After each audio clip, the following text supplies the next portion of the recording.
A lot of energy. Yeah, energy and stuff. I used to get that all the time. Okay, it is 7 o'clock. I believe we're all set in the back for videotaping, so welcome everybody here this evening. First order of business, I'd like to invite you all to join me for the Pledge of Allegiance. I pledge allegiance to the flag of the United States of America and to the republic for which it stands, one nation, under God, indivisible, with liberty and justice for all.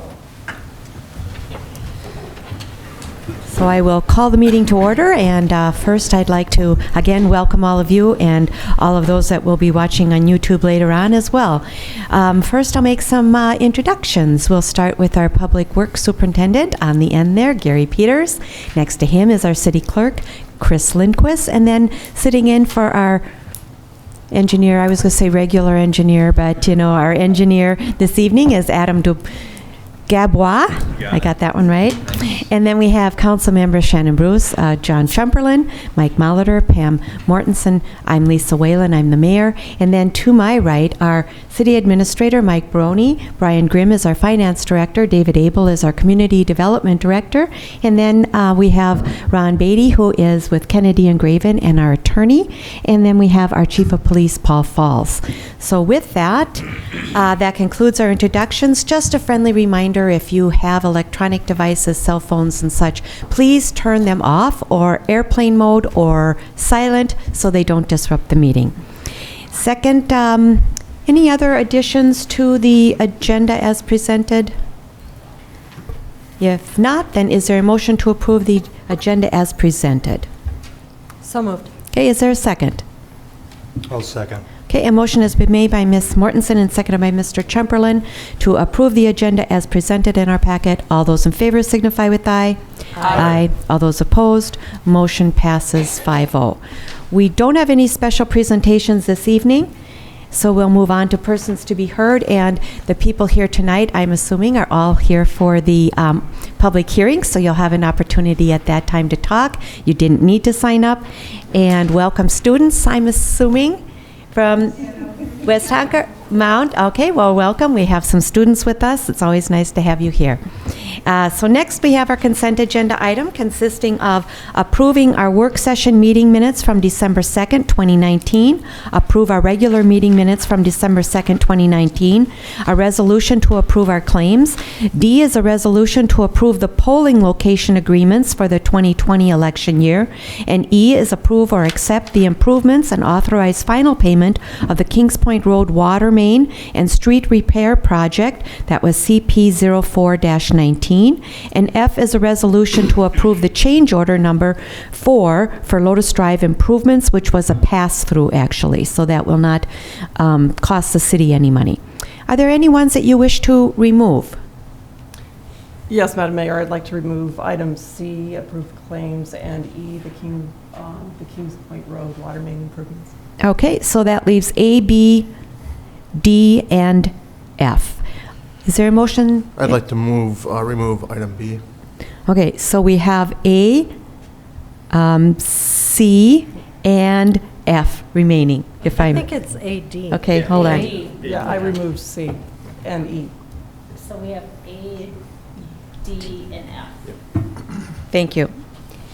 Is there a motion then to approve A, D, and F, which is approve work session meeting minutes and approve the polling locations and approve the change order for Lotus Drive? So moved. Is there a second? I'll second that. Okay, motion was made by Ms. Bruce and seconded by Ms. Mortenson. Any further questions? All those in favor signify with aye. Aye. All those opposed, motion passes. So we have regular meeting minutes from December 2nd. Yes. There is a line in here about Mr. Benson voicing his concerns. It says Don Benson, 1300 Hickory Drive, excuse me, Minnetrista, addressed the council regarding his property taxes. The council directed him to speak with the county assessor about his property taxes. That, I believe, should read, the council directed him to speak with the county assessor about his property valuation. Valuation, right. So Yeah. Thank you. Okay, was that the only That's change? the only thing I did. Do you want to make a motion to approve? I will make a that- motion to approve the regular meeting minutes as Amended. amended. Thank you. Okay. Is there a second? I'll second. Okay, a motion has been made then by Mr. Molitor and seconded by Ms. Bruce to approve the regular meeting minutes from December 2nd with that change. Any further discussion or comments? Hearing none, all those in favor signify with aye. Aye. All those opposed, motion passes 5-0. And next we move on to claims. Ms. Bruce? Yes, on page 18, there was just a large line item for utility systems on page 18. Utility systems maintenance supplies, $10,000 for meters and readers, and I was just curious what that is for. Is that, Gary, would that probably just I be think that would be an Gary. order of a big batch of meters? It's 10,445.60. Where's that at? Metering Page and- 18. Page 18, metering and technology for Our 10. numbering's a little Yeah, different. but What's the metering name of tech- the metering? It's metering technology. That's who our supplier for water meters is. And we had placed an order for 24 new water meters. So that's not For only the- new homes, existing homes? For new homes. That's all going to be for new homes. We've been going through them quite regularly, so we prepared ahead here to get another batch, and we were out. So Okay, and we're how out. many, approximately how many were there? 24 we ordered. Okay, just anticipating new homes. Anticipating, Okay. correct. And we also ended up, I believe there was some meter ends, which are the connections for the meter horns to attach that. And I think, if I'm not, was there some PRVs ordered too? Pressure Pressure reducing reducing valves, I valves. believe, too, Yeah. on there. So- Okay, And thank those you. would be always a pass-through to the, you're picked up on the building Right. permit fee as the cost of the meter is billed to usually the builder then or whatever, so. Sure, yeah, it was just a question. Yep. And then on page 21, also, I just noticed that we have some charges to WSB Engineering for reviewing 2018 building permits, and I've noticed two other line items for reviewing 2019 building permits. And I'm just wondering why we're seeing 2018 reviews of building permits in 2019 when they seem to be done at the end of each year. Yeah, good question, but those are just projects that have lingered on. The builders haven't come and done final grades, so they're finally finishing up, coming back and doing their final grades, and so sometimes projects linger on longer than what we would like, but it's at their pace, so Okay. we work with them when we get what the revised surveys say, and that's the time that WSB would review them, so. I wasn't sure if this was like an audit of the building permits, or No, it's just no. reviewing Yeah, the ones that are sometimes, coming things due. happen and things take longer than others. Okay. And one other thing, on page,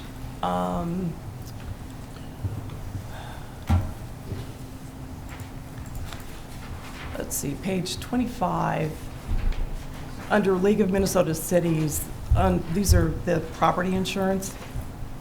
Help me understand that this says property insurance in the right-hand column, but two of the line items indicate general liability insurance, and I think of property insurance as replacing the value of city-owned property versus liability insurance as protecting the city from claims of injury from other parties. And I'm just wondering if in the future we could identify and classify these more appropriately, so that if we ever do want to know how much we spend on property insurance versus liability insurance, it'd be easier to figure that out. It is. It's separated out.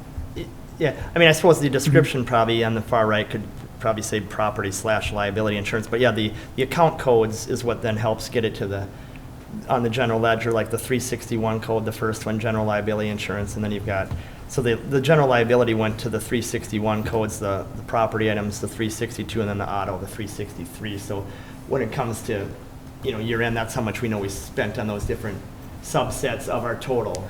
Sure, and I understand the line item code. When you're reading this and you look at property insurance, they're all coded Oh. property insurance, and that was Probably just just- confusing. Okay, just for the description for future. Yeah. Yep. Okay, Yeah. thank you. Yep. It does say on the right-hand side, general liability insurance. It says on the left-hand side, general liability No, insurance. I understand that. I just, Could just say insurance All right. rather than I think we're just property. on Yeah. the far right, it could be Yeah. a little, the description could change or Sure. be. I think Mr. Grimm understands Yeah. what I was asking. Yeah. Okay. And that's all I had for. Okay.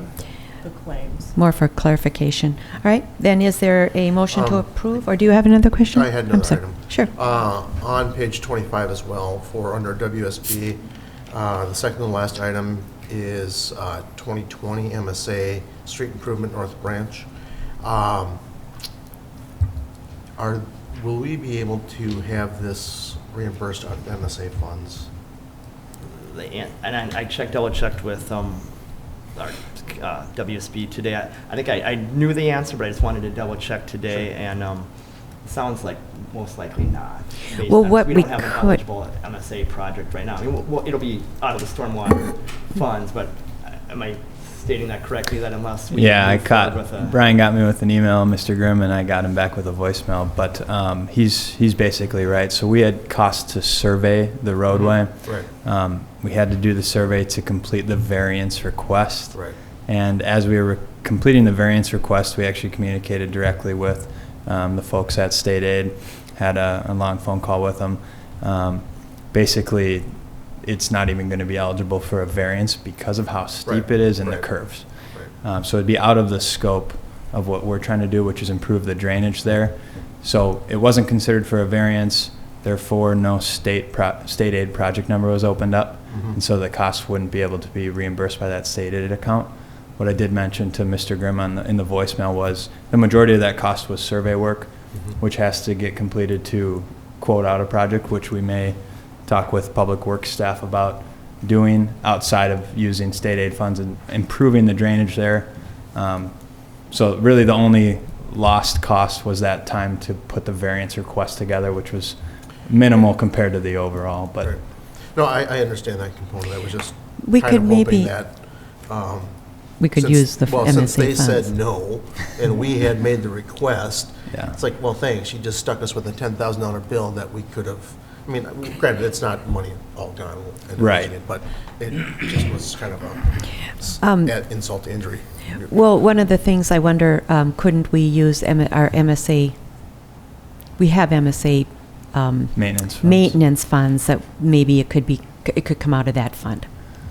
Yep, there's that, I know that those go somewhere right now. They get used by Gary and his staff, and then there's a caveat in the state statute for using those maintenance funds But it's for a maintenance. project, but it can be used. We'll Right. have to meet some other requirements as a city, and depending on how much of those maintenance funds we use for the specific project, we'd have to track those differently for state aid. So it's just a policy discussion, but Yeah. definitely can be used, maintenance funds can be used for that project. Okay. All right, thank you. Okay. Any other questions? Otherwise, is there a motion to approve the claims as presented?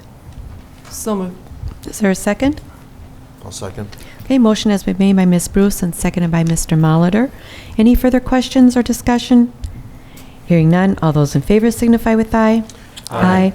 All those opposed, motion passes.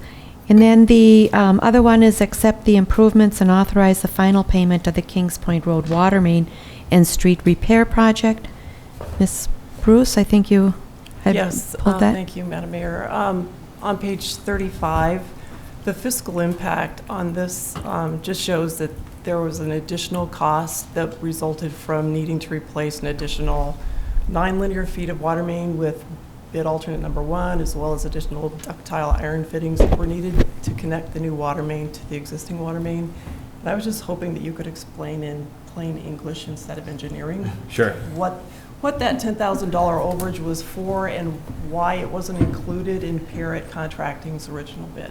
Yep, I can try to explain that as best I can.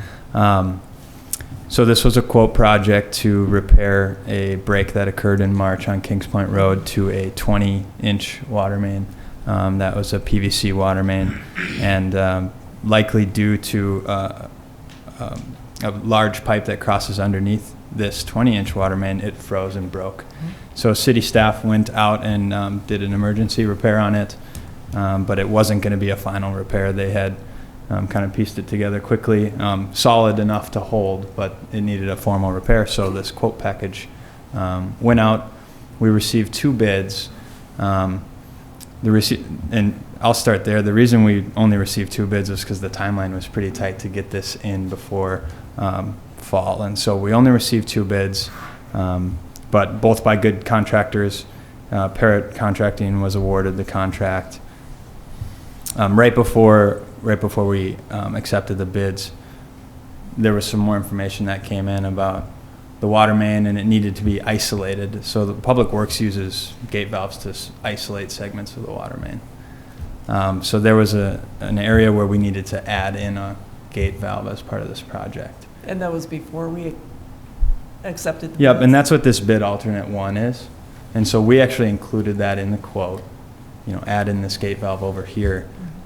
If it's needed. Well, it was needed, but it was, they actually ended up needing to replace more water main with that insertion of the gate valve. So that's where that 9 linear feet is, plus the fittings. So with that work, that was kind of added on as a bid alternate. They ended up exposing the water main and needing to remove additional water main that wasn't anticipated when the quote was put out. So they dug down there and basically where the water main was and how they needed to install the gate valve, they needed to go further back on the water main and remove more. So they had a bid unit price for the water main, and basically with 9 extra feet plus the fittings, that's where the overage resulted. So it was an unforeseen additional amount of water main that needed to get removed. So they couldn't have seen it until they got dug in there and saw it? Yeah, and we did our best as a team with the folks that were out there when they did the emergency repair to kind of determine, well, how far do you think we're going to have to go back? Because what happened when this water main broke is it settled as well. So without exposing it, it's hard to tell how far it settled. And so the length of water main was always going to be not an exact number. It could have been less. In this case, it was 9 feet over what we had bid. Do you have any additional questions? Okay. No, that answers my question. Okay. Thanks. Okay. Any other questions?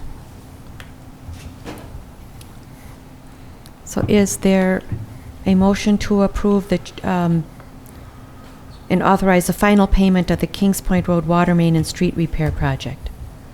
So moved. Okay, is there a second? I'll second that. Okay, a motion has been made by Ms. Bruce and seconded by Ms. Mortenson. Any further questions or discussion? Hearing none, all those in favor signify with aye. Aye. All those opposed? Motion passes 5-0. So next we'll move on to our public hearings. That's what you're all waiting for. This is for the street improvement projects for 2020 for Lakeview Drive, Margaret Circle, and Shady Lane. And I think I'm going to hand it over to Mr. Gabois. Yeah, perfect. Thank you, Mayor Whalen. Good evening, everyone. Thanks for coming. I do recognize a number of you from the initial neighborhood meeting that we held. So you might recognize some of the slides I have up here tonight. But I'm just going to give a run through of the project, what's been done to date, what the proposed improvements are going to be, what the costs associated with the project are anticipated to be, and the schedule of construction. And I'll note that I'll go through the presentation, then we'll have the public hearing, or this is part of the public hearing, and everyone is welcome to come up to the podium, state your name and address, and comment or ask questions of the council. And then I'm available afterwards as well for questions. So this is the project area. As Mayor Whalen mentioned, it's Lakeview, Margaret, and Shady. It's the neighborhood just east of 44 there. And we've had our eye on this neighborhood for a while. The pavement conditions are in rough shape, and then we have some utility concerns as well. So the city's been actively pursuing street improvement projects as part of their capital improvement plan. So that focuses on many items relating to the city, but also improvement of the streets. And so we've had a few successful projects recently, and now we're looking forward to 2020, and we're looking at improving the streets in your guys' neighborhood. So we take a look at the streets regularly as part of just ongoing street maintenance throughout the city, and we look at the pavement condition index, and that tells us what kind of shape the pavement's in. So we're basically looking at it visually, but also taking data on this pavement condition and looking at it and giving it a score, and that's helping us determine what streets need to get improved. Then we're also coupling that with information on the utilities in the area. Are they old? Are they corroding? Are there issues with the utilities? Are the utilities okay? We use that information to help determine what kind of project area we're looking at and scope of the work.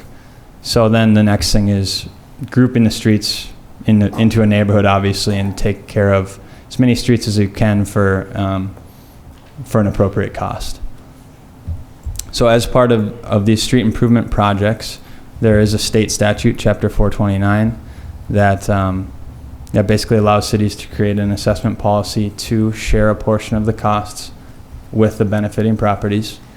And as part of that, there's a feasibility report created. And so that was created, we used a lot of the information we gathered at that neighborhood meeting, and that was very beneficial, along with the other data that we had and survey information, and put together a report discussing the improvements, costs, schedule, and that was presented and accepted at the November 18th City Council meeting. The next step is what we're doing here tonight, which is a public hearing. If the project gets awarded, then we'll go forward with producing plans and specifications, and that's what we use to go out for bid and get a pricing on the project. So as I briefly mentioned, here's a snapshot of Lakeview Drive and Shady Lane. We've got deteriorating bituminous pavement. That's your asphalt out there. We've got all sorts of cracking. There's been an extensive patching efforts by public works crews. It's just in really bad shape, and it's not salvageable by any other method besides reconstructing it. And so we've got pavement condition indexes there on the streets, and this data was from, I believe, 2017 or 2018. So we've degraded a little bit since then. And then what we found out at the neighborhood meeting was we do have some areas of poor drainage or excessive drainage that would be really good to deal with those as part of this project. Another big component of the project is there is a sanitary sewer force main that runs from the lift station down near the boat launch, up Lakeview Drive, and then down Shady Lane, and connects into the Met Council. Can you go back to the map and kind of show absolutely. that? That might Let's see if I can do a laser. Yeah, here you go.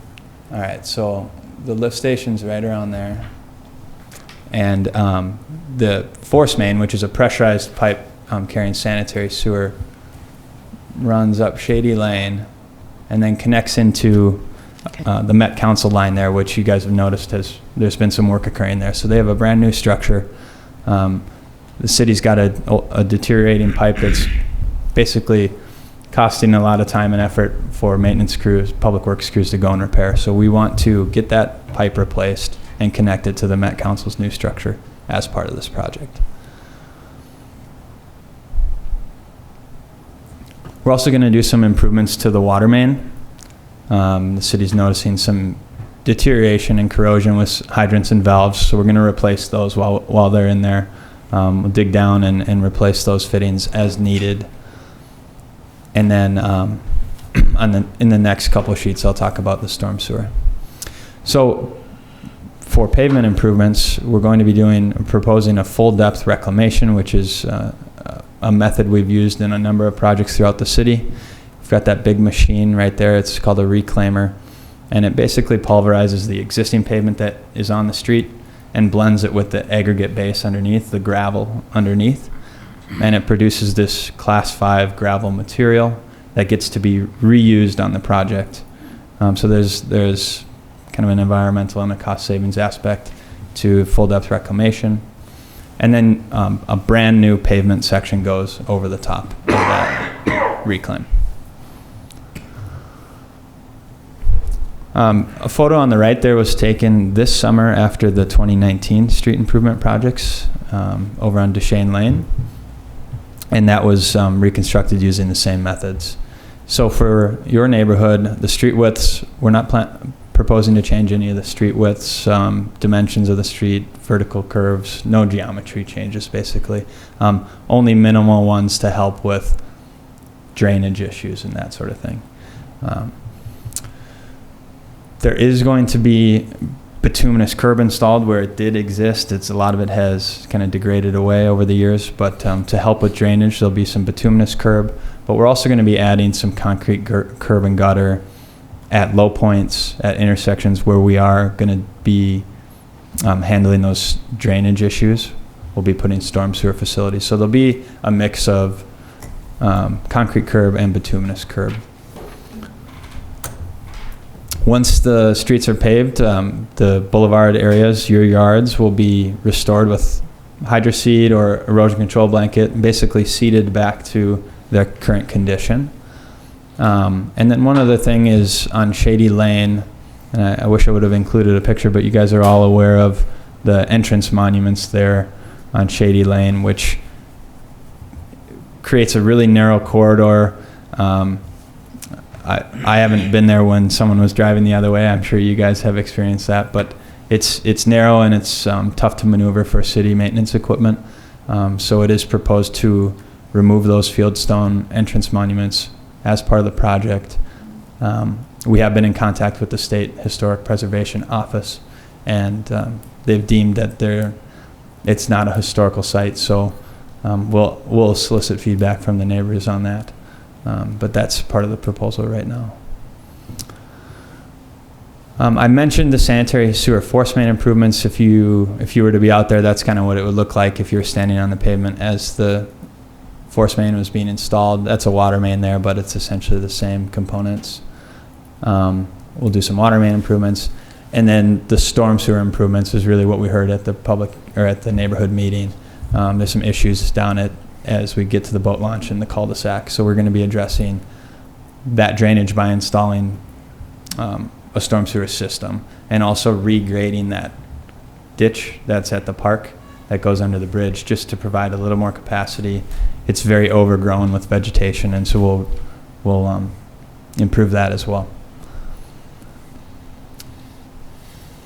There's also some drainage concerns on the west end of Lakeview that will be addressed with storm sewer infrastructure. So as part of the feasibility report, we'll put together a estimate of project costs, and that's based on historical pricing for similar projects in this region, and that's based on estimated quantities as part of the feasibility report. So currently, the estimated project cost is $832,525. Of that, the city's CIP funds, or the city's funds, will account for $529,010 of that, and special assessments are proposed to account for $303,515. And so I'll get into how those numbers were derived. So the city of Minnetrista has an assessment policy, and as part of that policy, the project costs that are associated with the street and stormwater drainage only are assessed at 50%. So no costs associated with that force main that I spoke about or the water main are assessed to property owners. Those are paid for by the city's funds. Any property adjacent to the project area that's benefiting from the project is eligible for assessment. There's a total of 40 parcels in the neighborhood, and that amounts to an estimated unit assessment rate, excuse the typo on unity, but that's a good word, of $7,588 per unit, and that is an estimate at this time based on historical bid prices. So as part of the Chapter 429 process that I mentioned earlier in the presentation, the assessments are considered at an assessment hearing, and at that time you can discuss questions relating to the assessment or concerns with the council. This is not set in stone, but the city establishes a payment period. You're not owed that assessment right away. It can be put onto your property taxes for a period of time at a set interest rate that's determined at around the time of the assessment hearing. And typically we have a lot of questions on the assessments, and any one of us, including and most importantly the finance department, can help answer those questions. So here's the project schedule. It goes back in time. Some of you were here for that public informational meeting. As I mentioned, the feasibility report was created. That date also set this public hearing. Notice was sent out of the public hearing. That's what's occurring this evening, as well as, if the project goes forward, authorization for plans and specs. We would immediately jump into design of the project and really get into the details of it, and go out for bid. We would hope to receive a lot of good bids, and then consider ordering the assessment hearing, and basically from there going forward with the project, with construction beginning in June. And then of course there's conversations that will be had when if and when a contract is awarded, what the contractor's schedule looks like, and how we can make sure that is conducive to using the boat access. Lots of times there's graduation parties, weddings, that sort of thing. So construction schedule gets discussed at a later date. And then all improvements are proposed to be completed in 2020. I'd be your main contact, and my information is available here at the city. Many of you might have it from that initial meeting. Alyson Fauske is the city engineer who I'm sitting in for tonight, and she's also available. And you guys can reach out to us with questions at any time. That's all I had for the presentation. Okay. Does council have any questions? Otherwise, I will move it to the public hearing. So I'll open the public hearing at this time. And if you wish to make a comment or have a question, please come to the podium and speak into the microphone. You will have to state your name and address for the record. So why don't I start with Joe? Do you have questions? I think Come to the... I'm not sure how valid this is. I think you mentioned it. But state your name and address, please. Okay, Thank you. My name is Joseph Krukus. I live on 4350 Market Circle. And I attended the first meeting we had here and about this. And I noticed that they actually possibly answered my question. Okay. Because apparently this goes out for bid, right? And Right. that's one thing I didn't hear. Yeah. And I was going to ask that question. Yeah. And that's why I'm here. Yeah. It's going out for bid, yes. Yes. Yeah. And how does that bidding process work? Sure, yeah. ahead. So the bidding process works, the bid is advertised, so we'll publish it twice in the trade paper. The bid will be advertised. Contractors that perform this kind of work are looking for that kind of thing. They're also notified electronically through a program we also upload to called Quest CDN. So they're monitoring this for projects that are coming up. The reason we're early and it's a ways off until summer is because if we get our bids out there earlier, they're looking and they want to bid on projects and get them secured. So it's advertised per state statute requirements in terms of number of times it's published and then length of the duration as well. Lots of times contractors will call with questions on the project, so we know that they're looking at it and know there's interest. Mm-hmm. And then it's a public bid opening held here at the city, where contractors have a deadline at which they need to submit the bids, and they're opened and read aloud. And then the city, if they choose to go forward with the project, would go with the lowest responsible bidder. And these are sealed bids? Correct? Sealed bids. So, Sealed. Yeah. Well, that was my question. Okay. Thank you. All right. Anybody else? Yeah, please come forward.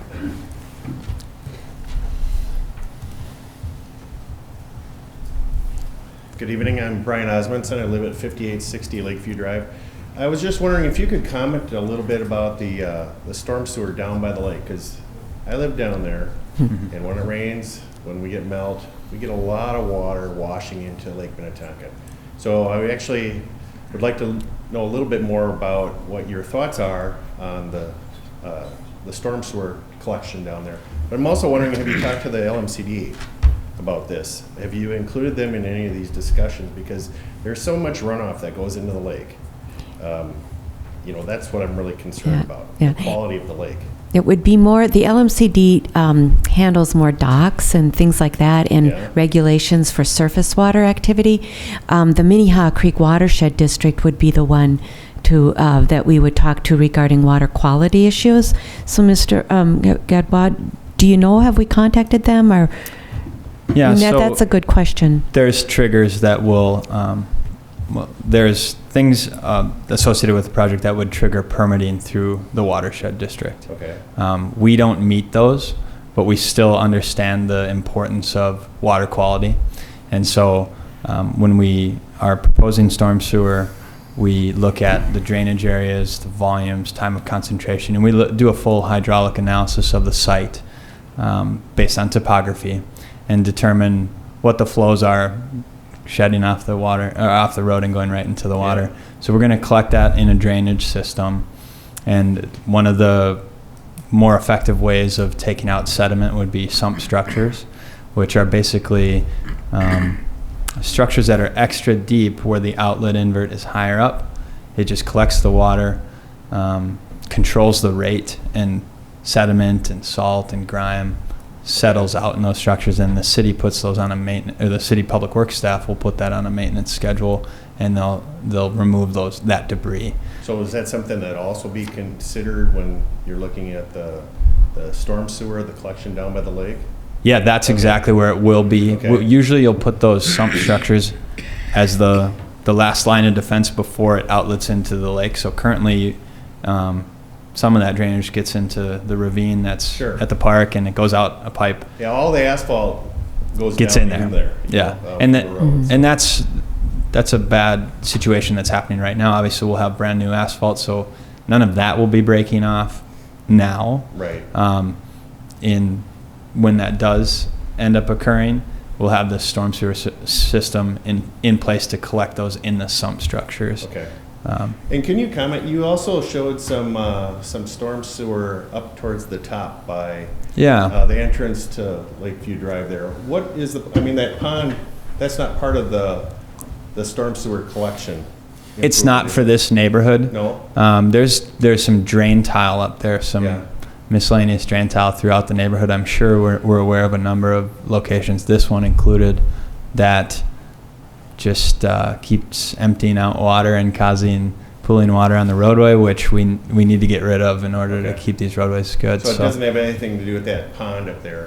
What is proposed at this time is we've delineated the wetland on that pond, and we'd like to outlet the stormwater from that area into that pond. Okay. Yep. So we're not going to be doing, no grading is proposed in that pond.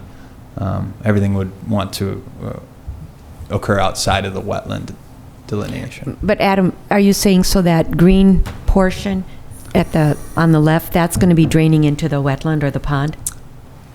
At this time, that's the preliminary design to handle the drain tiles coming out of, I think, these folks' property right here, and we're not quite sure where it comes from, but we want to take care of the water, and it's more economical to not carry it a long distance. Right. And so we want to kind of skip that gap in between Shady Lane and Margaret Circle. And the pond will act similar to the filtration, the filtering thing that you just talked about at the other end. The pond acts as a filtration. It'll settle out. Yeah, it's a retention pond. Okay. So. But you do realize that pond drains all the way down to the lake? Yeah, it eventually gets there. Yeah. So it's a similar theory where the water would enter it, slow down, sediment would settle to the bottom, and then the clean water would come out over the top. That's supposed to happen. Yeah. All right, thank you. Yeah. Okay. All right. Hi, I'm Dustin. Preston Brockmare with 4375 Shady Lane. I had a couple quick questions. We have 3 storm drains in the yard. You guys were going to check it out and see if they're hooked to something? And I don't remember if we did. So you brought that up at the Yes. initial meeting, and we had internal discussions, and then I think we exchange. I can't recall if we exchanged any emails. Yeah. But basically, usually the scope of the improvements stays within the city right away. Mm-hmm. So in another situation, that water is dumping right onto the street, and so we need to address it. So there hasn't been any investigation outside of the city right away at this time. If you want to, express your concerns to the council or to anyone up here, you can talk about those now. But historically, we'd keep the improvements to the water inside the city right away. And the water that runs down Shady Lane and goes into our property that comes across the park land, are you going to be able to put a pond there to hold it in the parkland where it belongs? It shouldn't come into my yard and then go into these storm drains that may or may not be hooked back in. So because it's a rural, right now it's acting as a rural section, the street may have at one time had some curb that carried the water. And so the intent here is to put that bituminous curb in to keep that water from draining onto your property. Shady Lane is narrow. It's not a typical crowned street. Right now I think it does sheet to the east. And so we want to capture that and get that into some storm sewer at the intersection of Shady and Lakeview. So keep the water from the street from going on to your private property. Can you kind of give us a visual? I'm not. So, Dustin, correct me if I'm wrong, but I believe you live right here, or this is your property? Sorry. Property, correct. Okay. So, this is Shady Lane. Okay. And there's no storm sewer out there right now, and the street, I'm trying to draw a crude arrow. Okay. Kind of drains to the east. Oh, okay. So it tips to the east. It Okay. tips to the east. Okay. So we want to capture that with curbing. Okay. Where it's practical to install. Ultimately, these are behaving as rural sections. They're not Right. a curb and gutter storm sewer section, but we're going to try and capture that, get it into the storm sewer system that's proposed here. That'll run down to, basically this is the boat launch and Okay. into that culvert. And so Because right now it tips into his yard? it just, throughout the whole project area, the water just, Okay. it just carries however it Okay. can go. A lot of the yards are higher than the roadway, so it runs along the edge. In this instance, I believe it just rolls off. Okay. And another question was, on the monuments that you're going to take out at the beginning of Shady Lane, do you have to take out both, or are you just going to take out one? I see that if it's to within the road, one would be able to stay. Is it planned to take both or one? That would be up to the council and city staff to decide and talk about. It's really, you make a good point. It's about being narrow. Both of those are within any clear zone requirements, so there's still somewhat of a safety concern if one remains. But I think that would be something that could be discussed. It's not set in stone at this time. We really wanted to check with the State Historic Preservation Office to be sure that if indeed it was the consensus to remove it, it would be okay to do so. Would you like one to remain? Is that? I think the one on the north side that backs up to homes would probably be a better one. The side that's on the park side, that won't go away. Parkland, you can move the road a little bit over that way. It's not a big deal to me. I don't care if you take all the park. There's potential there to save one. It's kind of angled with the road. It looks nice. It's not Right. bad, not disturbing anything. It's kind of retaining the guy's hill up. So keeps the ground from coming onto the road. Could we make it work with? The issue, if correct me if I'm wrong here, but I believe that the one, if you're going out on the right-hand side, is in city right away. The other one is on the actual park property. So that's what we were discussing with them, the removal of that. So, I mean, it does kind of play into the factor of what we want to do. There's more right-of-way on, if you're exiting out, there's more city right-of-way on the right-hand side towards the homes. Okay. So, I mean, it's going to play into the factor of what we can do with that wall and if we can save that one or not, so. Yeah, you're correct, Gary. The one that you're referencing is within city right of way for the road, and the other one is partially within city right of way, partially on the property for the park. As part of these improvements, we're obtaining a utility easement there that would encompass that, but essentially they're both within kind of the right of way easements for the city. And then if we were going to repave our driveway, this would be a good time to talk to the person, the contractor, when he comes out there to say, hey, this is a good time to repave our driveway, you're already here. Yeah, that's correct. It is a good time to check with them.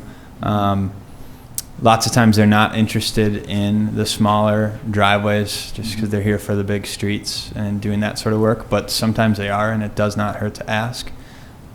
We typically don't help facilitate that, and just to keep things clean and focused on improving the streets, but nothing stopping you from asking and getting a quote, because they're right there with all the equipment they would need, and there's a chance that they would do that for you. So once the bid is awarded, you could provide the information, contact information to the company Certainly. for the residents? Yeah, and we do that often. Okay. And then another thing is how far past the curb do you expect to proceed into the yards? 2 feet, 3 feet, 6 feet? We just like to say 5. 5 feet? Okay. There are areas where we're going to be doing storm sewer or hydrant work. Hydrants are typically back a little further off the roadway, so in some areas we're going to be further. But when we're just going through and improving the roadway, you can see, I think this was before the seed really took. We hardly even impacted a foot into maybe the a boulevard. foot in this project that we went out. So it really, for the majority of the project, it's not impacting into the yards. What is impacted receives minimum 4 inches of topsoil, seed, and then there is a warranty on that seed until it grows. So it will get restored.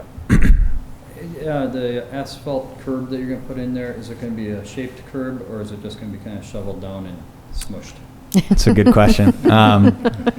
Asphalt curb that we're proposing is actually integral with, and this will get kind of engineering, but integral with the base course. Your street will go down in 2 lifts, a base lift and a wear lift. They're slightly different from a composition standpoint. And the asphalt curb will go down with that base lift, and then the wear lift goes over the top and locks it in as best as possible. Now, it's still an asphalt curb versus concrete, so if a plow hits it, it might get a big dent, but sometimes those things can be handled by maintenance if it is bad enough. But it's the right choice for this neighborhood in terms of cost and practicality, and it will do what it's intended to do. But Adam, just to clarify, when it's made, it's formed by a machine. Is that? Yes. Okay. Yep. I think that's kind of what. Mm-hmm. Okay. Yep. Thank you. Mm-hmm. Are there any other questions? Okay, wait. Sure. One and then 2. I'm Paul Gashgarian. And your address? Lakeview Drive. Okay. And I've heard a little bit about the historic nature of the area. And have we looked into that book, Once Upon a Lake, that was written about this whole farm, the Loring Farms and so on? Mm-hmm. So there is a little historic thing there. Right. There's another set of entry walls, or whatever you call those, entry things, just behind our property, right at the corner. Off of They're 44? Well, can you put the... Yep. Yeah. It's right on 44, Okay. and... I'm not even shaking. It's just like, it's so Mm-hmm. far. right there. Oh. And they're overgrown with trees and weeds and so forth. How do we move that to the road right there at the entrance of Wood Shores and match the other end and save that area and the historic value? It's a great neighborhood. We're looking forward to some great things there. And, Just keep the cost down. And the quality up. You got it. Okay. It would be nice if we could get a picture of those monuments and where they are located, and just for the council's benefit. Well, yeah. They were in the last packet. They're in the packet, and we can certainly get a picture and we can discuss that, because it would be nice. I don't know if people in the neighborhood would like, if we have to remove one of them, if you would like a stone or, maybe something like that. Or maybe down the road, you could rebuild the one further back so it's not a hindrance. Yeah, right.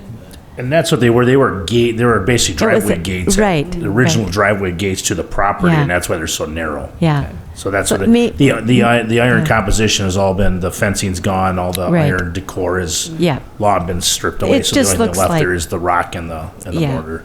But maybe if we could save one, that would be kind of nice. And like I said, maybe if you have to remove it, if there's some interest in people wanting one of the rocks, I don't know, might be something to do. And I know it is, but when you could put it in your yard. But you can see that you drive by Lakeview Drive. Yes. Look to the east, Right. you'll see it hidden In all the, all the foliage there. Okay.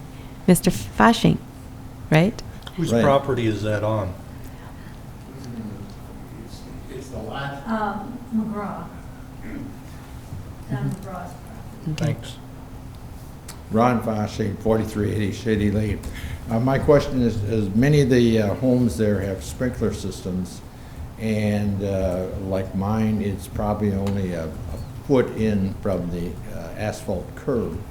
So we're going to need some direction as to, do we have to remove it and move it back beforehand, or?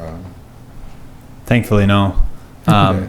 We'll be providing more detail. I'll give you an answer now, but we'll keep reminding folks who have irrigation lines or dog fences in the right-of-way area that they'll likely get impacted, especially if they're close.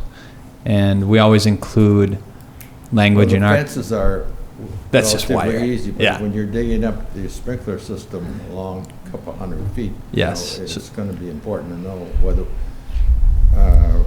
the timing of it, if we have to do anything. Yep, absolutely. The widths of the street aren't proposed to change, so I don't anticipate a whole long stretch to be moved, but you So might maybe impact we just it. flag them or something? Yeah, so part of it will be doing your best to mark the heads. Okay. The contractor will be aware of that. But if they do hit it and impact it with construction, the contractor will take care of it. Okay. So the city will basically reimburse the contractor for fixing Thank you. those. Yep. And now this gentleman over here. Christopher Dennis, 5800 Lakeview Drive, and I'm here in a couple of capacities. One is I'm on the board for the Wood and Short Beach Association. Great. Has anybody been in contact with you about that? I think Kim was going to be in contact with one of you. I've been in communication with Bill Worms for a while, and I know that he's no longer the president, I believe, if he was at any time. And then Emily is the contact he gave me. And I've reached out to her a couple times, and we haven't quite connected yet. All right. So at the initial meeting, the lots that were going to be assessed for this project included the outlots. Mhm. We discussed this at the most recent board meeting, and I'll be happy to take the point on this if Okay. it's falling through the cracks. As the board, we voted we do not want those outlots assessed, because what that's going to wind up is a special assessment back on the members of the association, which is the homeowners anyway. So we just want to avoid an assessment on those two outlots. Okay. And then have it disperse the cost. Have it Exactly, dispersed, because we yeah. have to do that anyway, and this way it's spread over 15 or 20 years versus a one-time payment. Okay. So we'd rather just have you do that. I think it's 40 lots, 40 units right now, so it'll be 38 units. Correct. Yep. That's Are all of the homes, are all 40 homes or lots in One of the lots is the park lot, Okay, because it has adjacent property, and okay, so well, that one won't share in that. Are you referring to the green space lot? I'm referring to the Three Rivers The Park Three Rivers District Park. property here. Oh, all Yeah, sorry, when I said park, I But meant. Three Rivers will be assessed, Correct.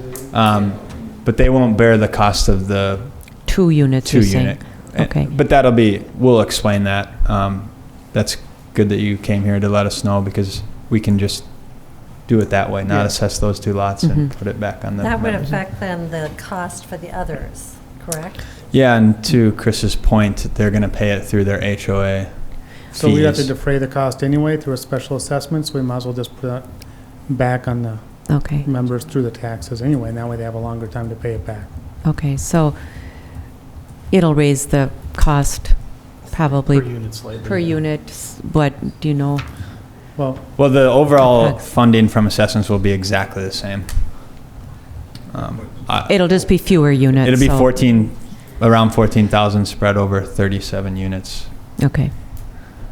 Okay, But those final numbers, I mean, obviously will depend on what the bids are received, and then we'll calculate those and present them, okay. present that information. Then in regards to the, Brian had discussed the holding pond, or you're gonna have some type of sump to, when you go down and you take the storm and gutter out, or you install the storm and gutter around the outlot, are you gonna be redoing the culvert at all? What will the culvert look like? Will that be covered? Will that become storm sewer and that be covered up now, or what? How does that look? So the plan right now, and I think, correct me if I'm wrong, but when you say culvert, you're referring to that ravine that runs underneath the bridge? Yep. Okay. The plan is to keep that. It was a maintenance project a number of years ago.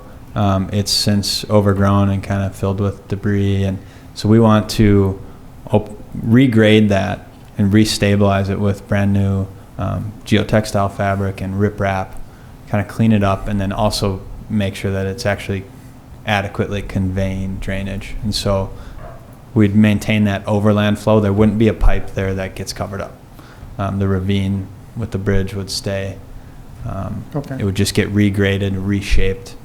It would look like it was, brand new when it went in for And the then where first it time. goes into that end culvert pipe, is that where that's gonna fall into a sump before it goes into the lake? It'll likely right now it's proposed to actually sump within the roadway. That way, when city staff does go and maintain these, they can access them from the roadway with their equipment. So typically, we'd sump that final structure before it dumps into the ravine. That outlet pipe we don't plan to replace. We'd prefer not to do any work below the ordinary high water level of the lake and not get into the lake at all. So Okay. that pipe will remain the same. So we shouldn't expect any disruption along Past that pipe. along the lake lot there at all? Not any further than, well, 2 things. The connecting to that lift station with the Mhm. sewer work. Mm-hmm. And then as far as the grading extents of that ravine. Okay. Let's see, a couple other questions.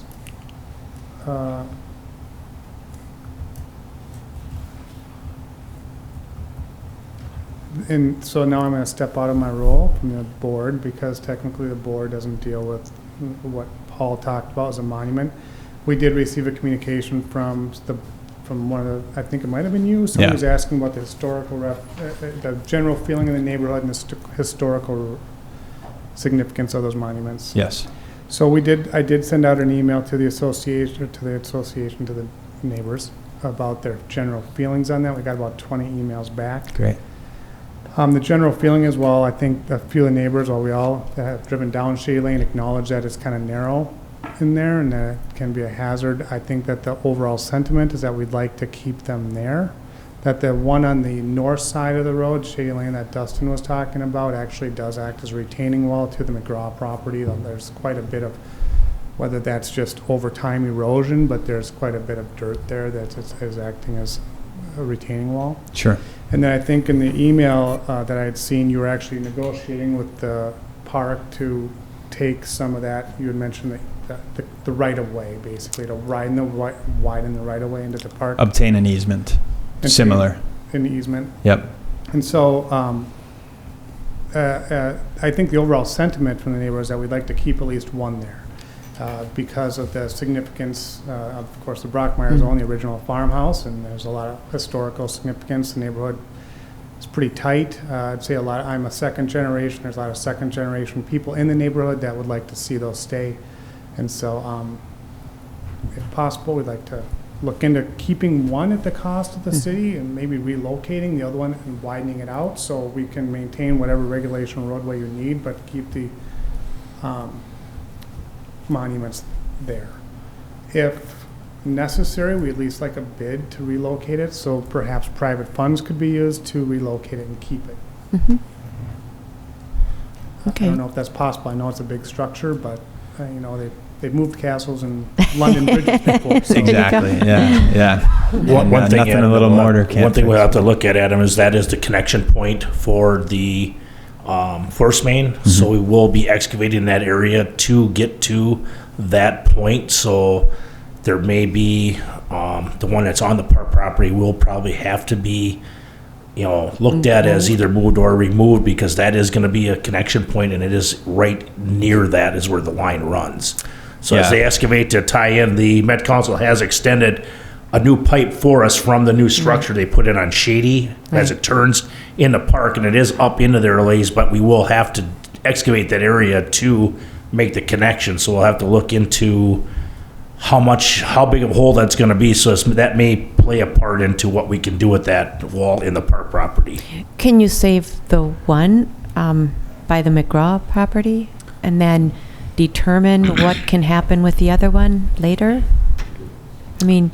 So, yeah, Gary brings up a good point. The easterly one, I think, basically the force main runs right underneath it. And so if we were going to replace that pipe via open trench, will impact it.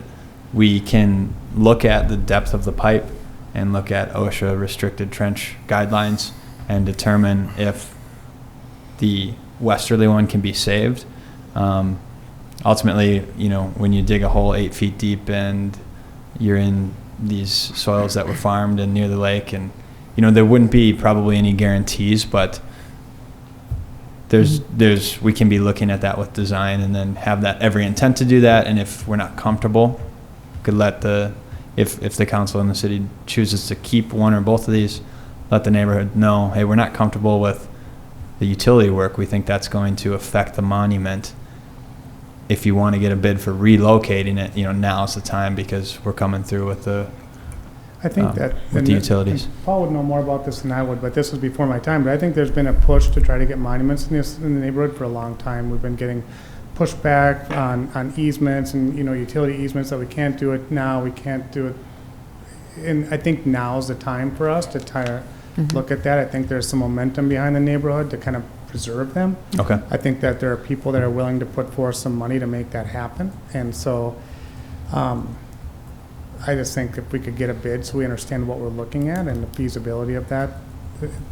And I think that's why I brought this up, relocating the ones that are even down the way. It's just now's our time to kind of make our neighborhood stand out the way that other ones do in Minnetrista with entrance monuments and things like that. So yeah. One of those entries damaged by some. Yeah, it was wrecked. Yeah. That basically did the top. Yeah, they knocked off the concrete top of it. Is that something that we should do or they should do? Who would get the bids and who would be doing that? There's a couple ways that we could do it. We can look into maybe who would do that type of work and reach out to them with some questions and see if they would be willing to go take a peek at them. We'd also want to look at where our construction impacts are going to be and whether or not, you know, what the timing would have to be, if we can kind of leave one there during construction or need to move it prior to. Depending on how the council would like to move forward, it could be included as a bid alternate in the contract where we say, hey, give us a price to relocate this. Here's kind of what we're looking for, and that price can come in, and it can be whatever it is, and we're not obligated to keep that in the contract when we award it. So that's one opportunity, or the neighbors could privately go find a contractor to do that work prior to, you know, because there's a big window between April and June where maybe that could be done before construction starts too. I think that and I'm not sure which one is westerly when in reference. I'm just going to say the one on the Graw side. Yeah. That was damaged by, must have been the county. somebody was down through there and they. With the recent project? Yeah. It was a tree truck, actually, a private tree trimming company had come in there. Geislinger, who is doing the work in there, actually witnessed it and reported to us. And they actually put it back together as best they could. It's just because it was there, they had the equipment, so they lifted it back up. But it was a private tree company that was doing some tree work in that area. The road was closed, they turned a tree truck around in there. It seems like if it were something that were bid, the property owners are going to be assessed 50% of the cost anyway. So it's just 50% of the cost that the city would pick up if we were to relocate that, which seems reasonable to me. I'm fine with that. And I think that ideally it'd be something, I think if we get our own private contractor, certainly we can try digging around for that, but now we're going to be coordinating two different entities. And I think it might just be easier if your contractors have the equipment and have the know-how to do the heavy lifting, it might just make sense to, like you said, line item bid it out and then throw it. I guess we'd like to have a say in it as far as the neighborhood goes before they just both get taken down. And there's really a lot of sentiment in the neighborhood about them. Yeah, so I'm glad you reached out to everyone in the HOA and got some response now, so we can figure this out. So I guess we'll wait for direction on include. First of all, we need to know if one's going to be impacted by the work, but maybe a bid for relocating one or both of them as an alternate in the project. Yeah, I think that would be appropriate. Yeah. Okay. Yeah. Great. Thank you for considering that. And I think that's about all I have. The one last thing, and this is a very side thing, but I noticed that you're not, what is this curb and gutter, this drainage project that's in that area? What is that going to look like? Is that going to be the concrete curb and gutter that's in that kind of gray clouded, the gray scalloped area, or the green scalloped area on the drawing?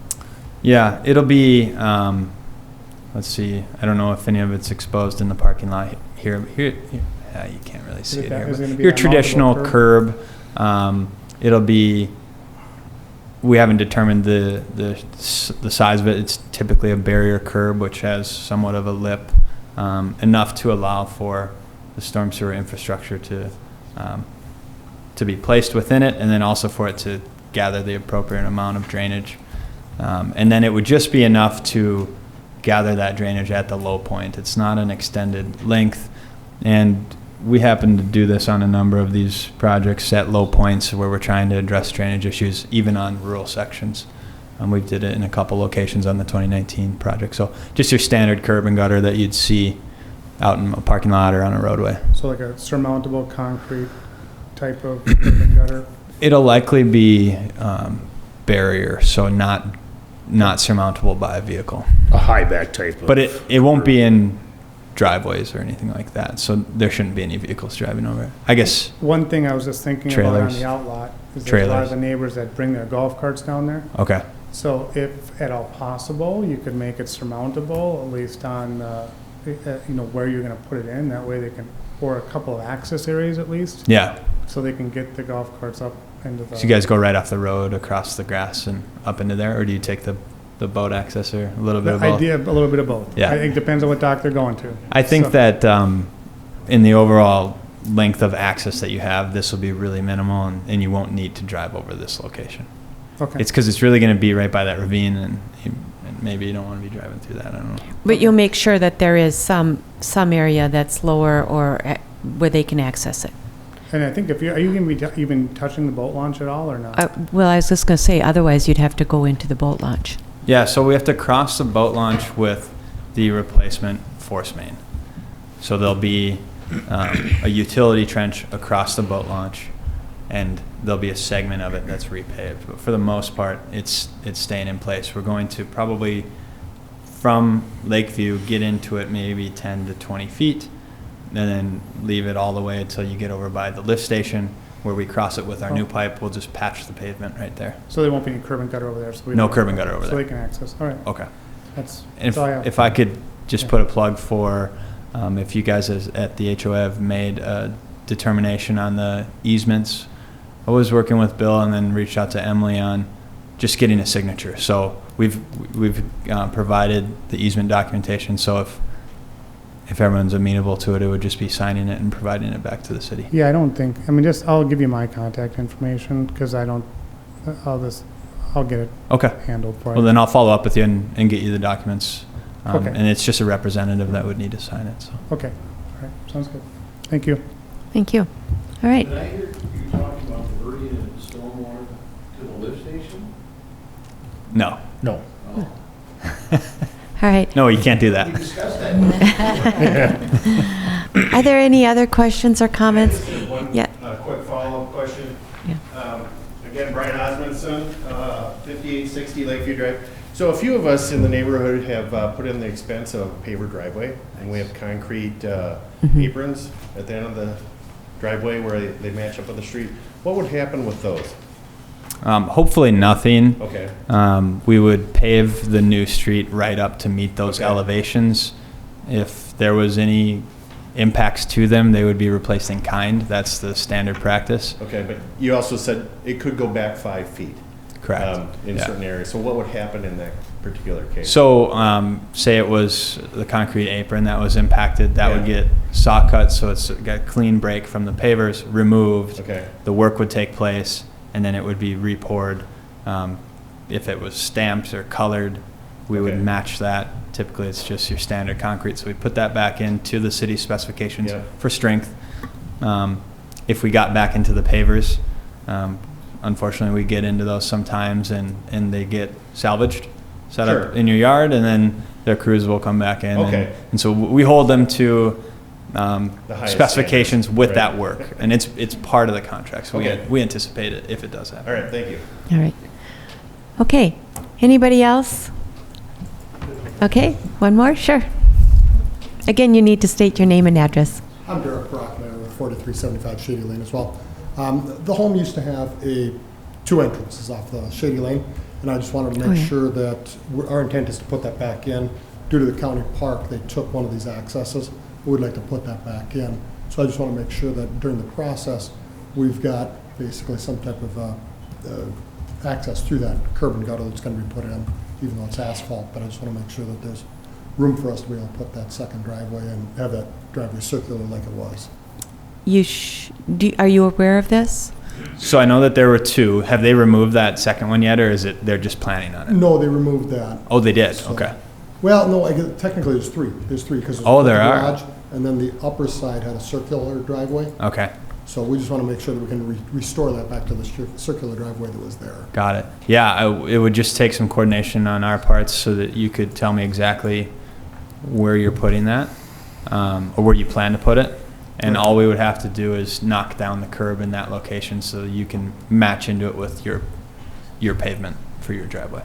Okay. But in the event that, I mean, we'll communicate and you should let me know where you're going to put that. I can have a plan set in front of you and you can say, hey, we want it right here at 20 feet wide or whatever city requirements would be. And then we can get that knocked down. If it was missed, you can take that, you can remove that curb and match in if needed, but. Yeah, just ideally that way we can coordinate with a paving contractor to tie in at the same time. Yeah. Not have to do redundant work for anybody. Right. Yeah, so let's just be in touch. I can give you my card after the meeting. Yeah, I that'd be think Dustin may have my card as well. Okay, and then just on the same thing as everyone else has been saying, those monuments are really important. I mean, they really are. So we've all of us who've lived there for a long time, we really enjoyed coming in to see that. So it is a big deal for us. Yep. Okay, thank you. Okay, good. All right.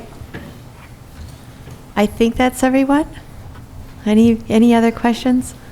All right. Then I'm going to close the public hearing now, and I'll take it back to the council. So it sounds like the council is interested in trying to preserve those monuments, or if they have to be removed and then installed. So we need to get a second quote on that, or an additional quote, whatever on that. Any other, and obviously our engineer, they'll be in touch with you folks, and you'll have to be in touch with them. So a lot of communication. Make sure you have their information and that they get yours as well, specifically if you have specific needs requiring like driveways and things like that. So, okay. Thank you very much. With that, then, we'll move on to our business items. Adam, are your cards out in the hallway? Yeah, you know what? I have them Do you on wanna? the Can you run out and just Do you want me to- make sure that they? We'll just take about a 3-minute pause here, just real quick, so that Adam can get his cards.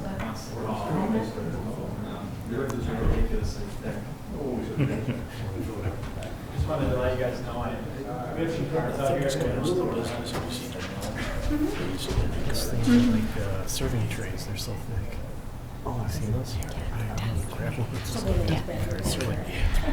All right, maybe while they're doing that, I think we can move on. If we have questions for Adam, we can certainly hold off on those. But we'll move on to our business items. Our next business item is approve the project that we just discussed, order improvements, and authorize preparation of plans and specifications for the 2020 local street improvement project for Lakeview Drive, Margaret Circle, and Shady Lane. Are there additional questions that haven't been answered?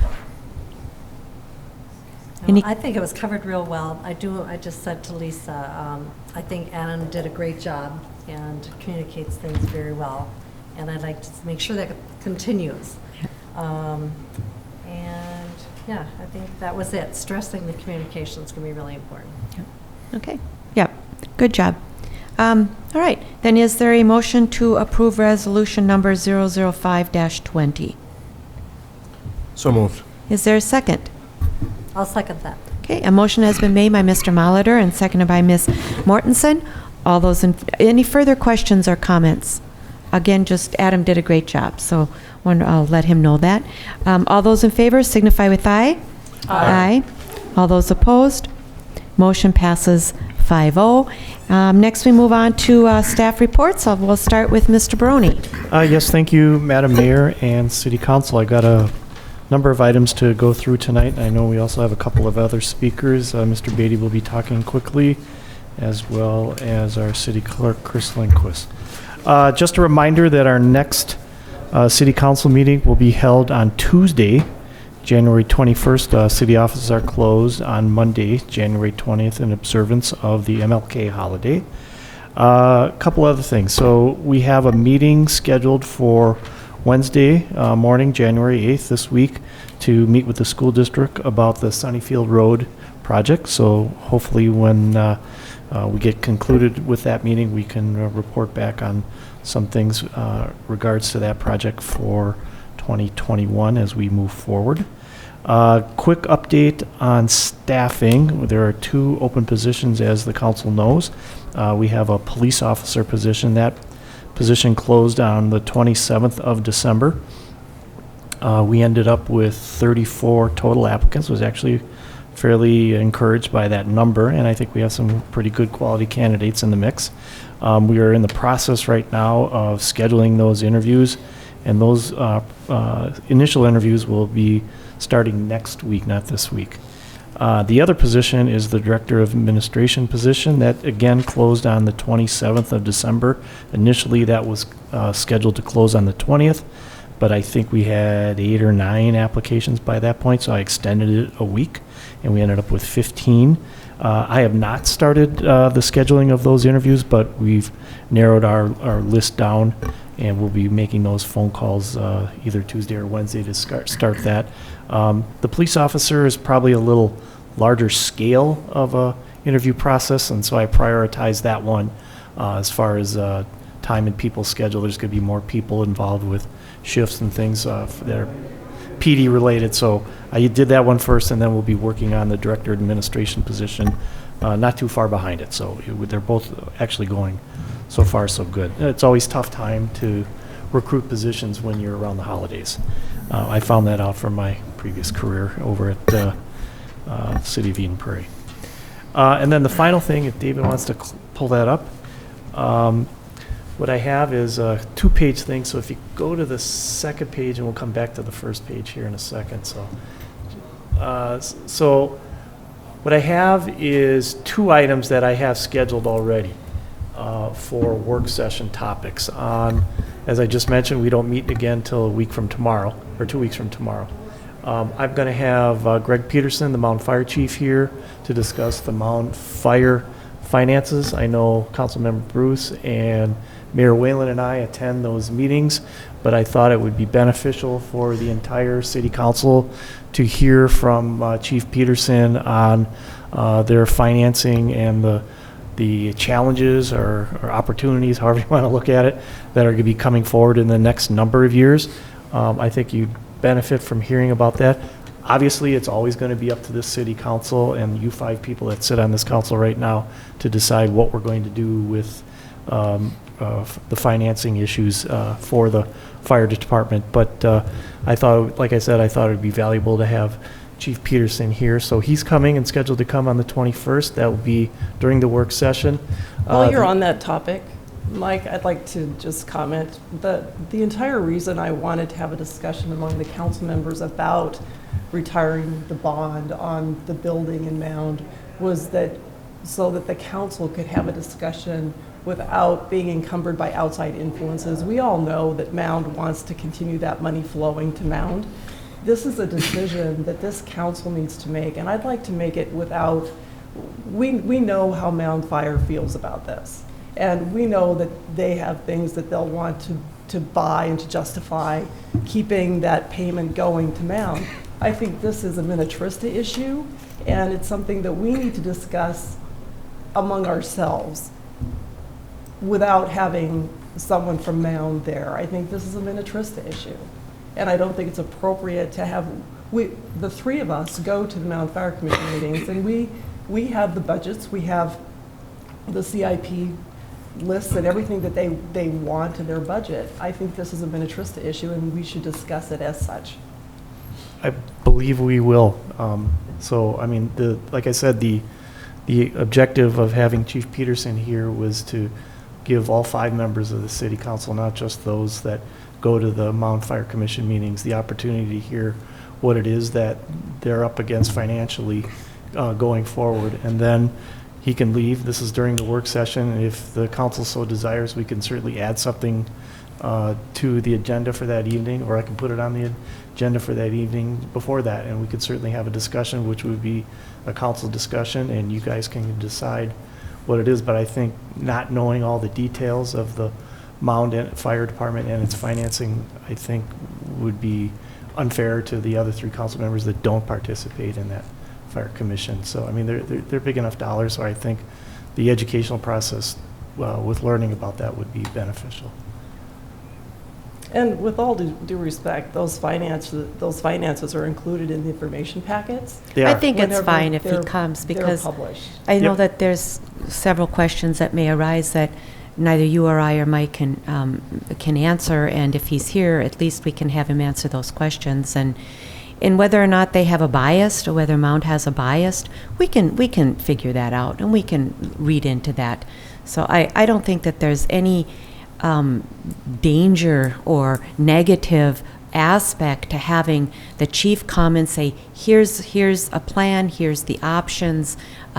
We can ask him what our questions, and then we can have a very frank discussion with or without him here. I don't know that whether he's here or whether he's not here, that we can't have a frank big enough discussion. Number also that I think we do need to have it on the agenda, and thank you for offering to put it on the agenda. Absolutely. Because I think it's important enough that we all vote on it. Thanks. Oh, absolutely. Yeah. But we are talking about finances in 2023. Right. Okay. But the Mound Fire Department is spending that money. They're taking money out of the reserves, anticipating that money is going to keep coming, and that's why we need to make that decision now. Yep, and that's why this meeting is on the 21st, is the day before we go to Mount for the next fire commission. I've just heard this again and again, that this isn't urgent, and it's not something we should have to talk about. It is something we have to talk about, and we have to talk about it now. Yep. Okay. Okay. The other one that I have scheduled is the bonding process. I know there were some discussion we had when last time we did a bond letting about getting more information earlier. Speaking with Mr. Grimm, we decided to have Todd Hagan from Ellers come and kind of explain the process behind how you do bonding. This sort of will tie in because we're going to be doing a bonding coming up for our water tower. So I think it would be appropriate subject to kind of hear the ins and outs of When how we bonding talk, works. when we talk about that or have that on the work session, are we also going to be talking, or can we talk about the financing of the water tower? Because I know we had some questions, how much are we going to bond for the Certainly water can. tower? Yeah, absolutely. Maybe- We'll have more information. I think the bids for the water tower come in January 22nd, 23rd or something Okay. like that. So there's going to be, that would be a piece of it. And then I think the plan would be to bring a pre-sale report to show what potentially interest rates, what Right. financing options, et cetera. And that would all happen on the 3rd? I Yeah, mean, because between, it could be some combination of the work session, any action item, like, viewing the pre-sale report or something would probably be at the regular meeting, but it'd be Right. a combination But of. the issue, or what I'm bringing up is, we had talked about, well, how much are we going to be bonding for? And we said, well, we'll talk about that when we get to the bonding part. So I don't want to get to the bonding part and say, oh, well, wait a minute, we haven't even talked about it. So maybe at that work session, then we need to talk about the financing and how much we're going to finance and where it's coming from. Correct, and that's ultimately, Is that- once Okay. again, the Okay. 5 council members' decision. I'll probably have a recommendation. Right, as but far I'm as saying how much I think we'll we do should- that on the 3rd. Yeah. At Yes, that yes, work correct. session, Yeah, okay. yeah. Okay. So if you scroll back up, David, I think there's 9 additional meetings, and it was just a coincidence, there's 9 topics I have on there. So these are the ones that we as staff came up with, and also talking with some council members, what they recommended. Oops, what happened? Whoops. There. So we need to do a strategic plan update. That would be the second year of our 2-year plan. We said we were going to bring back the nuisance ordinance and discuss that.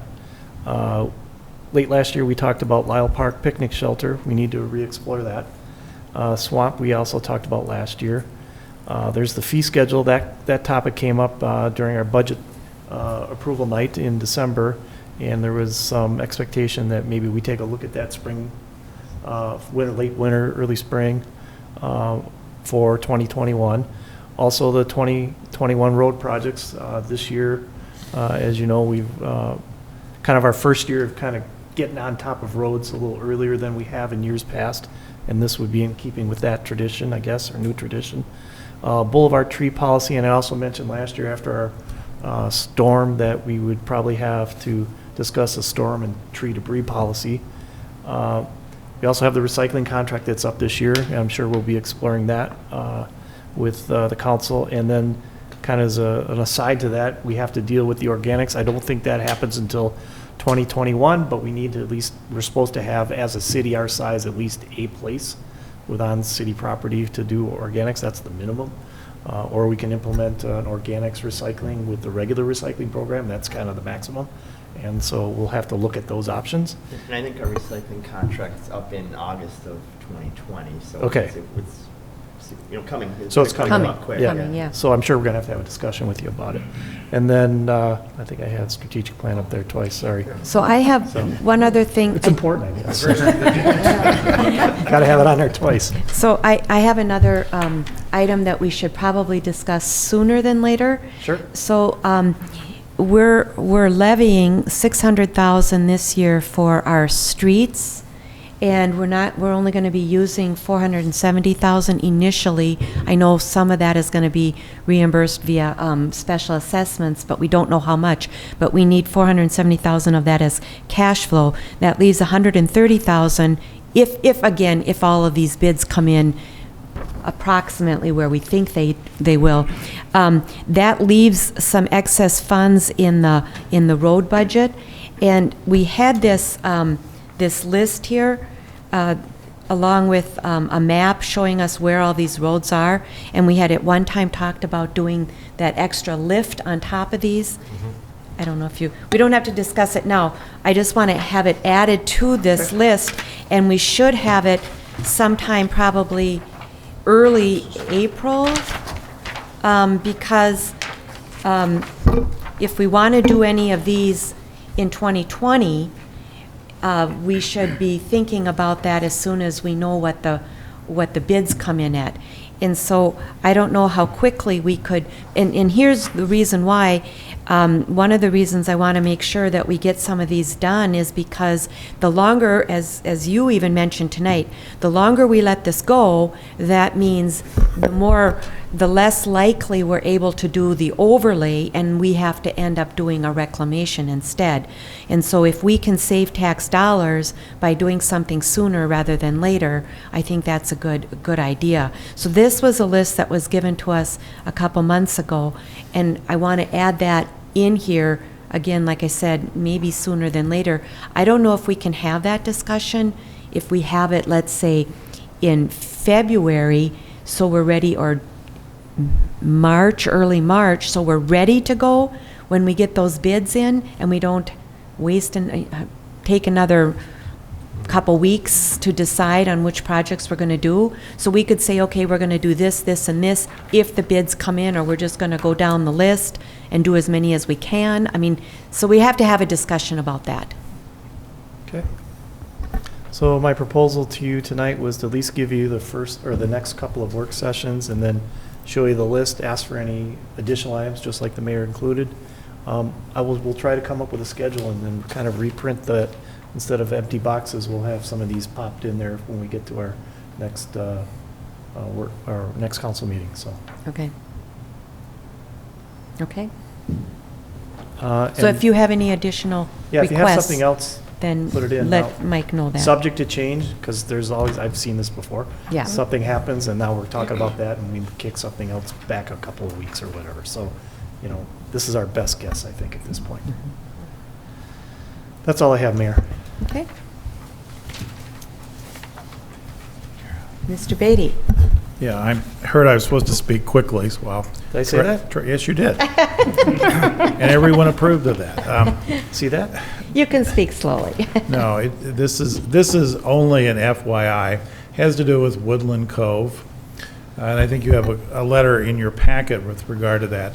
At our meeting in December, as you know, we approved 2 items.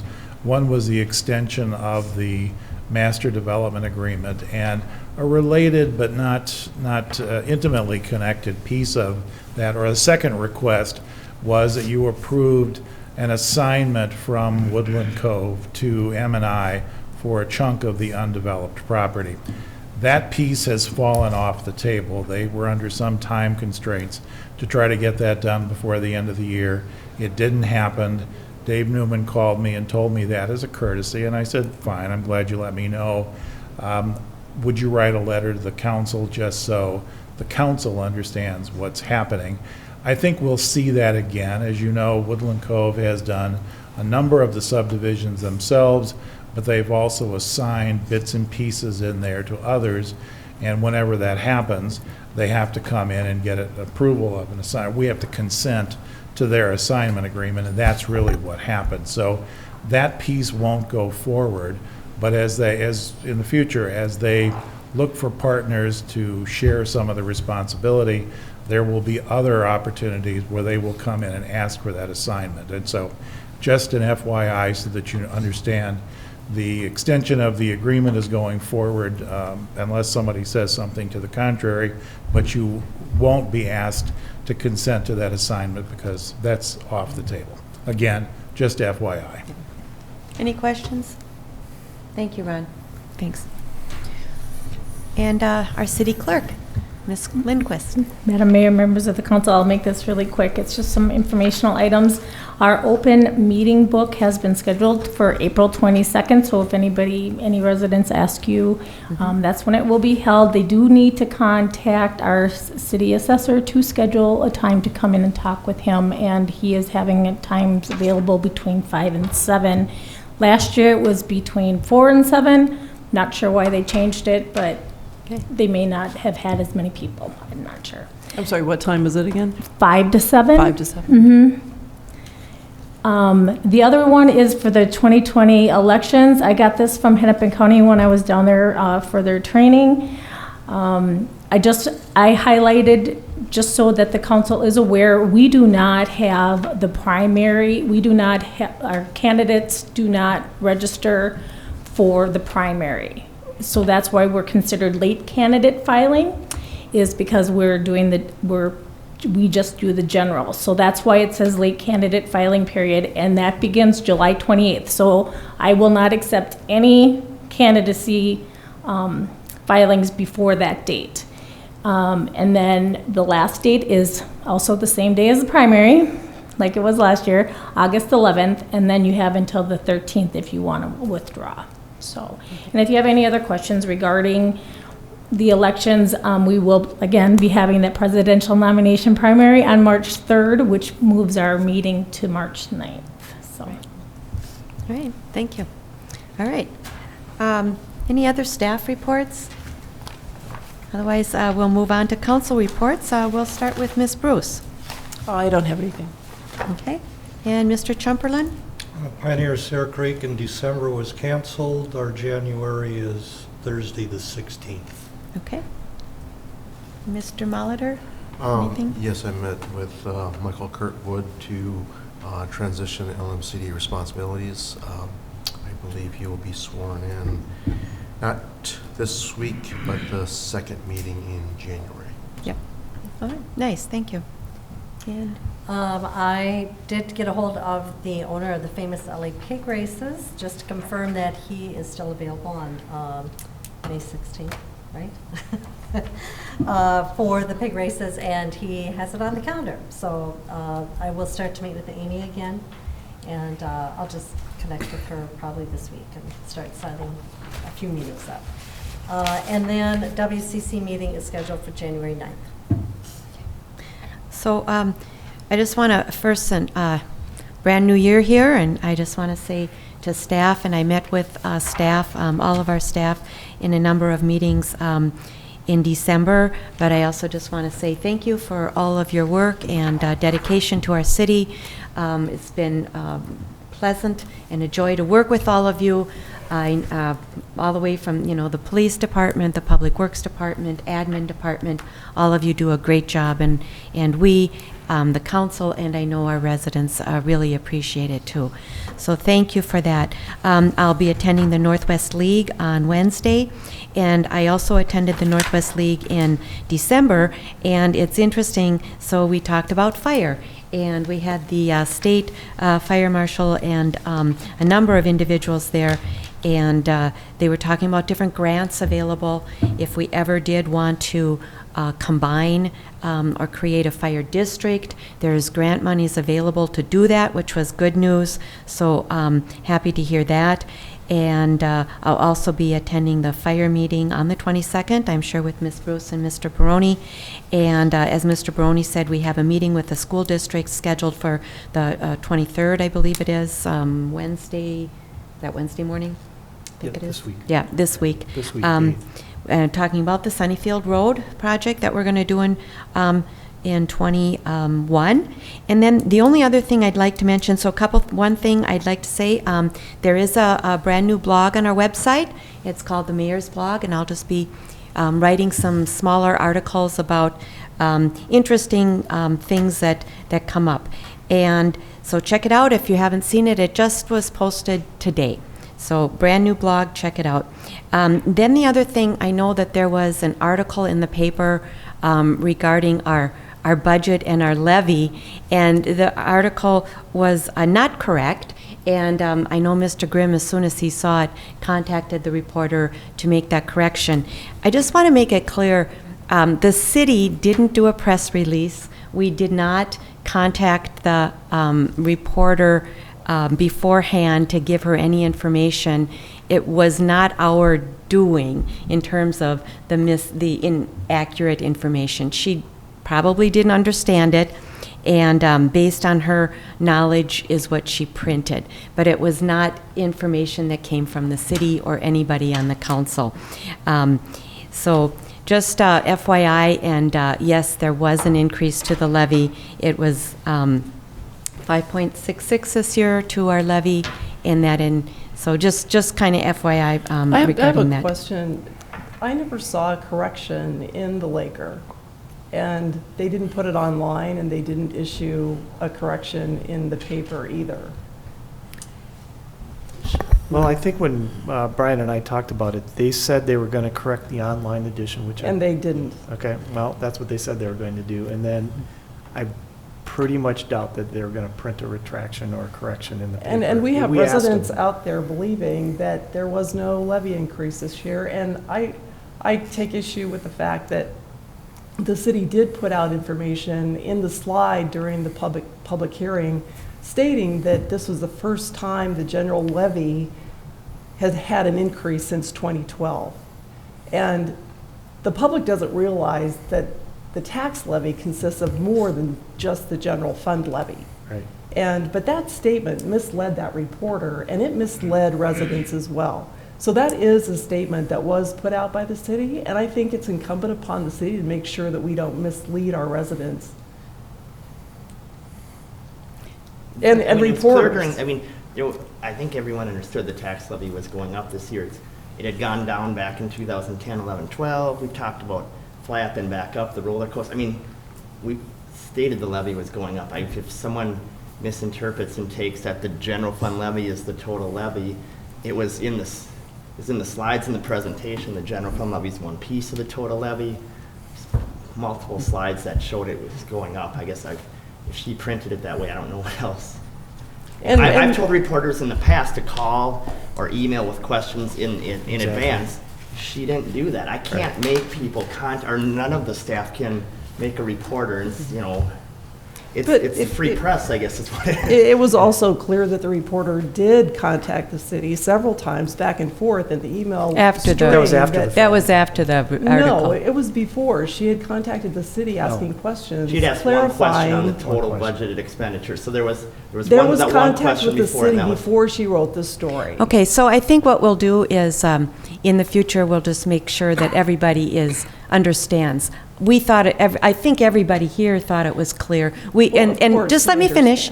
I also know that in the presentation, the bottom line said 5.66% increase in the levy. So if the reporter missed that, it's unfortunate. If some of our residents didn't understand that, it's unfortunate.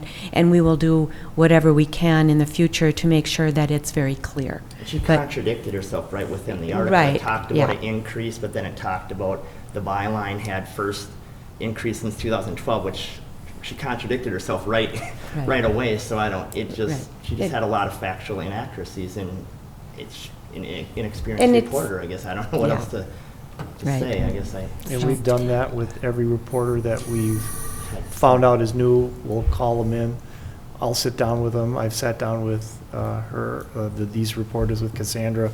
I've had them meet with Brian and David to say, if you ever need any help, feel free to give us a call, give them the business cards. Have any questions, feel free to do it.